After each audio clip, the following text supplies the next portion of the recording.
Bonjour à tous. Elles pourront voir une assistante sociale, une psychologue ou encore une policière pour déposer plainte. La Maison des femmes de Besançon a ouvert officiellement. Objectif, proposer un lieu unique qui simplifie l'accompagnement des femmes victimes de violences et de leurs enfants si besoin. Au total, 29 employés seront mobilisés dans ce bâtiment qui s'étend sur 1000 mètres carrés, sur 4 niveaux également, rue Audrey. Un projet en collaboration entre la ville, la région Bourgogne-Franche-Comté ou encore l'Agence régionale de santé, non sans le soutien de diverses associations spécialisées et de donateurs. Autre nouveauté, ou presque, avec un retour attendu au musée des Beaux-Arts et d'Archéologie de Besançon, le taureau d'Avrigny, statue en bronze du 1er siècle après Jésus-Christ, est de nouveau exposé dans le musée byzantin. Cette statue gallo-romaine en bronze, donc, d'un taureau à 3 cornes, était en restauration après avoir été endommagée accidentellement par un agent d'entretien. Dans le reste de votre actualité générale, c'est la journée mondiale de l'obésité.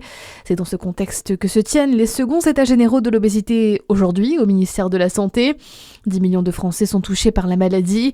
Ils devraient être 2 fois plus nombreux en 2030 selon l'Organisation mondiale de la santé, avec un risque accru de développer des pathologies cardiovasculaires ou encore des cancers. 2 ans après le passage du Tour de France Femmes dans la capitale des Ducs, les coureuses seront de retour cet été en Côte d'Or pour la 4e étape du Tour féminin 2026. Au départ de Gevrey-Chambertin pour un contre-la-montre individuel jusque Dijon. Ce lundi, le président du conseil départemental de la Côte d'Or, François Sauvadet, et le maire de Gevrey ont lancé le compte à rebours avant le passage à toute allure des cyclistes. Une belle opportunité pour la ville selon son maire Christophe Lucas. On l'écoute au micro de notre journaliste Charlie Chevasson. C'est un beau moment parce que c'est le coup d'envoi, on en a rêvé et on l'attend depuis longtemps.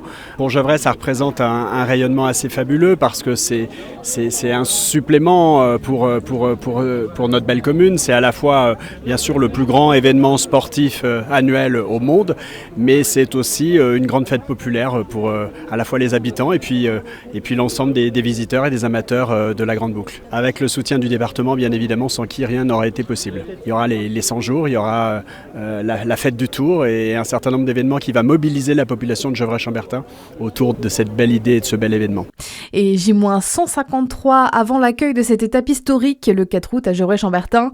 La 5e édition de cette compétition avec Swift qui démarra de Suisse le samedi 1er août jusqu'au dimanche 9 août avec une arrivée prévue à Nice. Et on reste dans le volley sport et côté basket à la JDA, Vincent Dumestre assurera le suivi de l'équipe. Il a été nommé en tant qu'entraîneur principal en Betclic Elite de la JDA Dijon pour remplacer Laurent Leniam nommé à la direction sportive du club. D'ailleurs, prochain rendez-vous pour Dijon ce samedi face à Strasbourg. À suivre la météo sur Fréquence Plus.